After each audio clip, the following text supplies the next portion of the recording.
istorya kung saan ako lumaki, sa makasaysayan bayan ng Cavite. Dito marami ang mga katulad ko, lahi matatapang at dugong matatalino.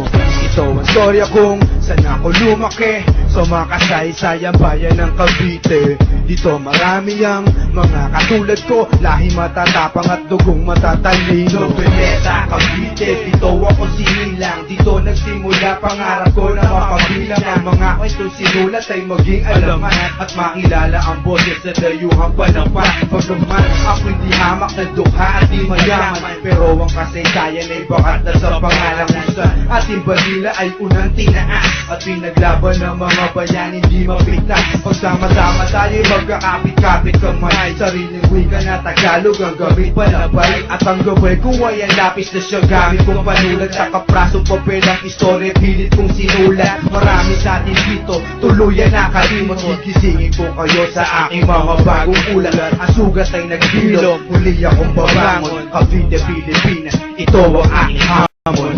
So ang storya kung saan ako lumaki, sa makasaysayan bayan ng Cavite. Dito marami ang mga katulad ko, lahi matatapang at dugong matatalino.